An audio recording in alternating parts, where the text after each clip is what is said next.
How's it going, guys? Welcome to Pixel Wars. Today we're going to be talking about our impressions of the brand new Pokemon games, Pokemon Sword and Pokemon Shield. I'm here with Ron, who has actually completed the game. I haven't done that yet. I'm actually at like the 6th gym right now, so he's going to have a little bit more like insight as far as the later stage gameplay goes, but regardless, we thought it'd be cool to have a discussion about the game and what we think of it so far.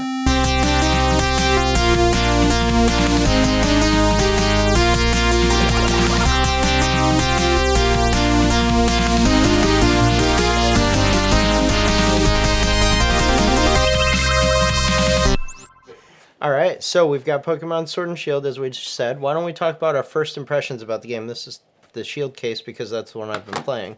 This is Sword. Oh, God. Ron can't read, but that's okay. We're still giving him a chance.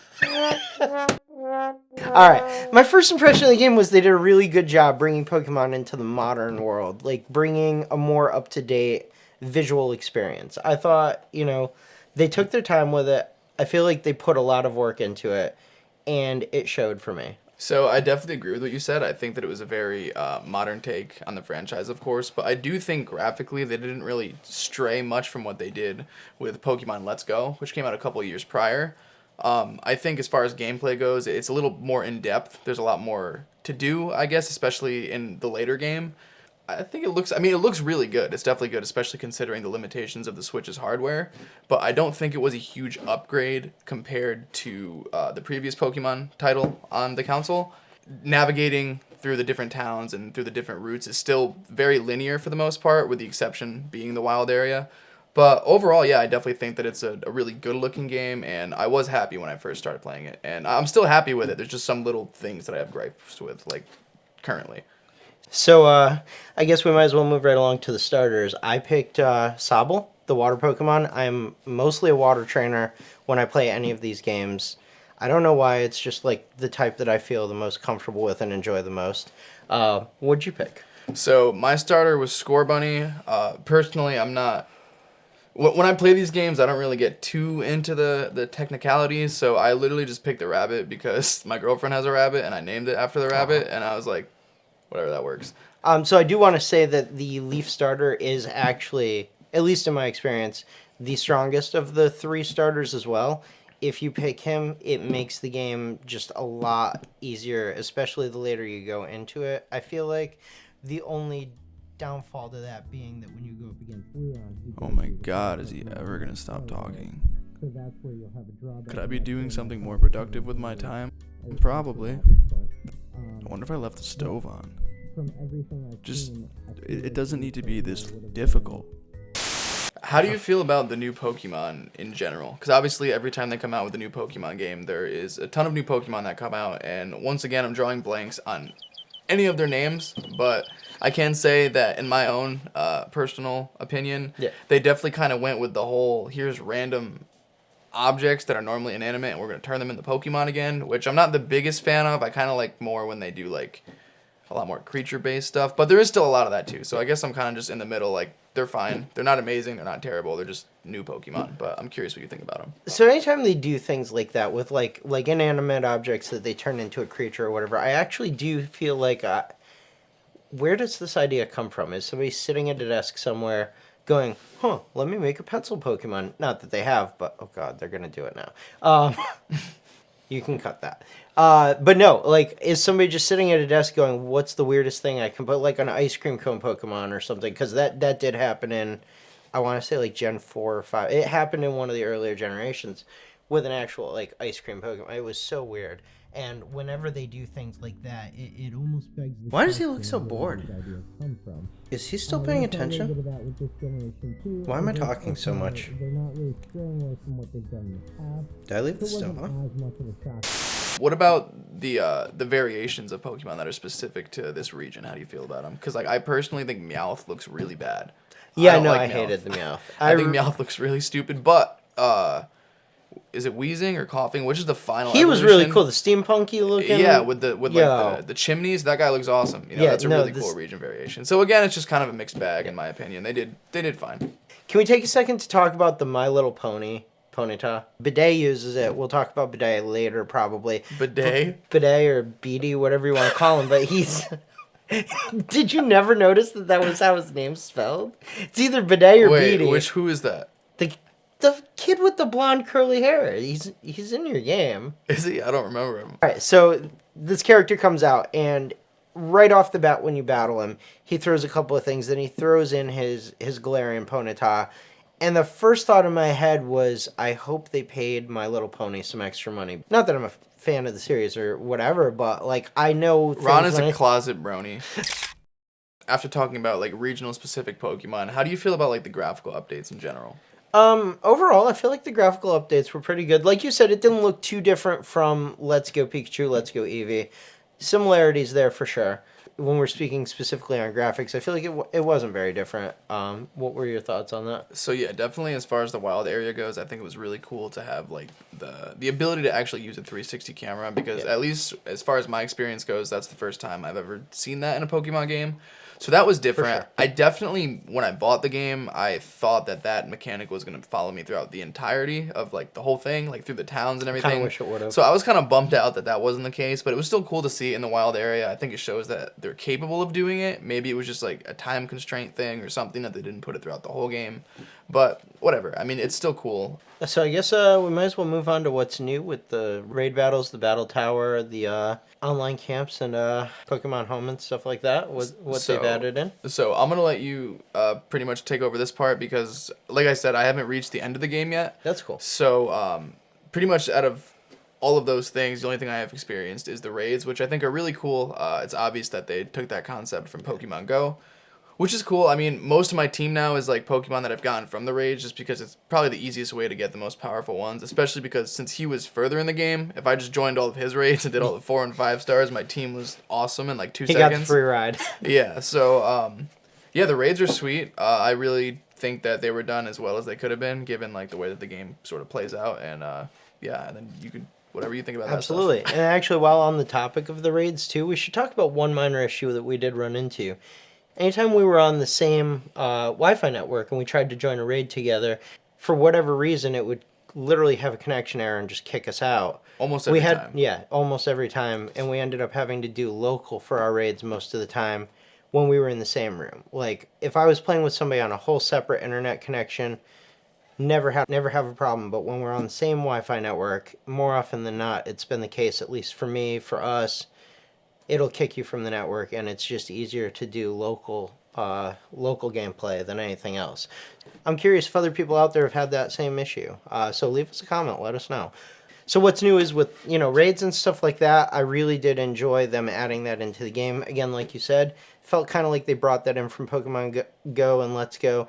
That's my favorite thing from Pokemon Go, honestly. Getting together with people and doing the raids was the best part about it. And I don't play as much as I used to, or almost ever at all anymore. But that was always my favorite part of it. Battle Tower is a lot of fun too. So once you finish the game, once you become the champion, you get to an area at the very end that's the Battle Tower, and you get to go in there and you get to battle various trainers that are like randomized, I guess, and then you'll run into Leon again at least once, and you get to go up the ranks in the Battle Tower. I lost my train of thought. So you can also rent out teams, which is really interesting too. Do you think that's something they should have put earlier in the game that would maybe help with like gym challenges so you could type match and get better at that for people who are like inexperienced with the games? This might be their first time playing. That's actually a really good idea, and I feel like maybe some variation of that would be a good idea at the beginning of a game or early on in a game, especially for newer people coming into the game that maybe haven't played them. You're right, that would be very helpful. But again, I still want to see like a Breath of the Wild style Pokemon game instead, so maybe change things up completely. All right. That was a lot. Yeah, it was. We're going to probably cut a lot of that. So much. All right. So gym challenges. Yeah. I think the gym challenges are cool. I personally liked the water gym the most because it was the most challenging. I remember in previous generations, again, I was younger too, so that could be why it was more difficult, but I remember stuff like the puzzle elements of the gyms was always like really cool to me, and I feel like they kind of simplified everything a lot in this newer game. So all the gym challenges, that's like a kind of a new concept, a very new concept, because usually you're just kind of getting through fighting the trainers. Now there's like different like mini games, so every gym is pretty much a mini game. I'm okay with it. I would like if there was maybe like a difficulty setting so I can make it a little harder, because it kind of just feels like most of this game kind of feels like you could be on your phone the whole time and just like play with one hand and you're fine. To be honest, like it's just really easy. Pretty much everything about the game is very easy. So I wish there was like some sort of difficulty settings, but yeah, gym challenges, they're fine. They're cool. So I think that when I played through this, that was my first thought was, oh, they brought this kind of mechanic back. They brought back the whole having a challenge, a puzzle to solve to get to. And some of them, like the one where you roll the Wooloos around, were really ridiculous and a little annoying. I wasn't crazy about those. And then other ones, like you said, the water one that challenges you and makes you think a little. I may be the minority here, but I definitely had to look up a tutorial for that one. You did. Because admittedly, I got frustrated after about 2 attempts and couldn't figure it out. It's just really easy. Pretty much everything about the game is very easy. And this game's rated E for everyone. And Ron had to look up. Needed help with it, I admit There's the this. E. He had to look up a tutorial. Whatever. It's different. See, I didn't know that there was ever anything like that, because I have not played like the original Red and Blue, so that's actually information I didn't know, so that's cool. Another thing that we both kind of noticed right away is there's no real like main enemy. I mean, maybe later on in the game there is, but from where I am right now, there's not. There's no Team Rocket. How far are you? I just beat the 6th gym. Okay. So there's no Team Rocket or anything like that. There's no like threat, I feel like, through most of the game. It's more kind of like discovering about the whole Dynamax thing, at least from where I am right now. Yeah. And I kind of miss that because it kind of just added like that dynamic to the story where there was like good and evil. Now it kind of just feels like I'm doing like field research for some reason. So I want to say we don't have a Team Rocket. We don't have a real bad guy early on, especially. We do get Team Yell, and that feels like a really, really faint attempt, like a weak attempt at bringing us some kind of challenger. But really all they are is just crazed fans of Marnie. Later on in the game, as you go through, you're going to find that there is kind of a bad guy. Elon Musk. I mean, the guy, what's his name? Rose. Professor Rose or whatever. Anyways, the Rose guy. The guy that's the chairman of the Pokemon committee, whatever. He actually is kind of maniacal, and he's harvesting these, the wishing stars and stuff to create a perpetual energy source, which is where I made the Elon Musk connection. It's not funny. It's not funny, okay? Anyways, he's harvesting these things to summon the Darkest Day, summon Eternatus, who is this crazy dragon that's fueled by the Dynamax energy.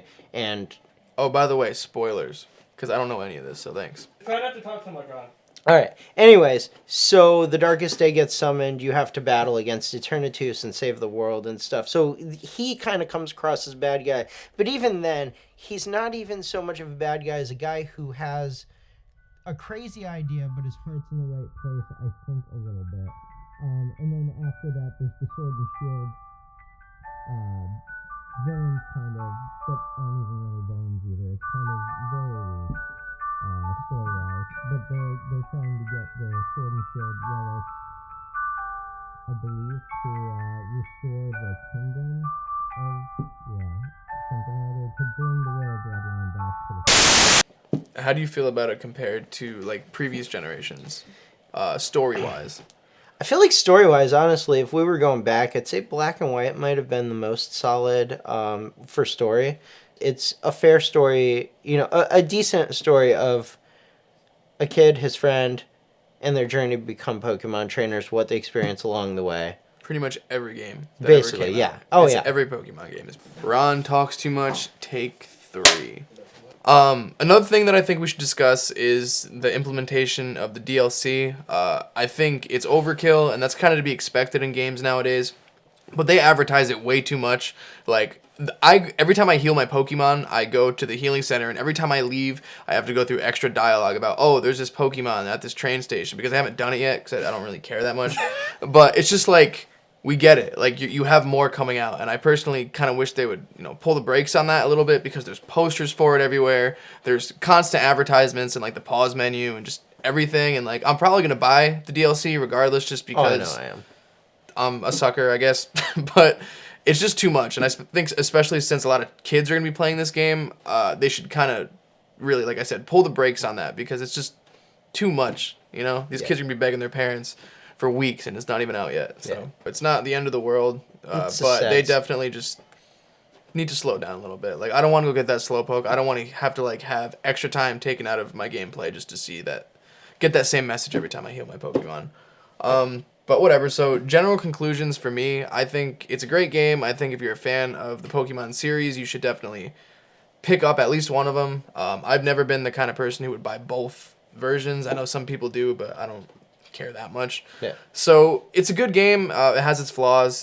But it's nothing that makes the game bad. It's just little like gripes that they'll probably disappear to you after a while, but they are there, so it's important to take note. And if any of those things do sound like something that would make you turn away from the game, definitely just keep that in mind before making the purchase, because obviously it's a Nintendo game, so the price is never going to go down. You're going to be paying $60 for ever until the Switch is dead. Pretty much. That's what I think. Yeah.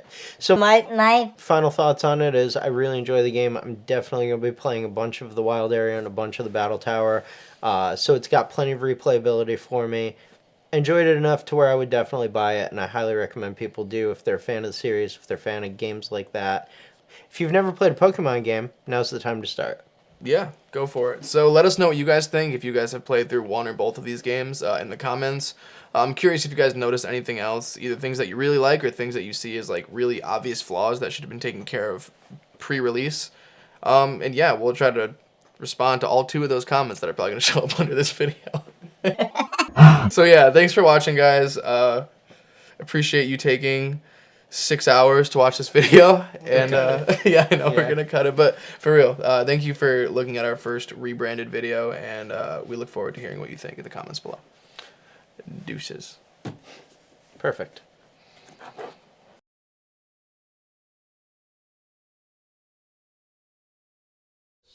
Ron, if you don't make this video, I'll take your Switch away. I'm Ron, and I approved this video. Sound happier. I'm Ron, and I approved this video. I'm Ron, and I approved this video. Louder, happier. I don't know what happy is.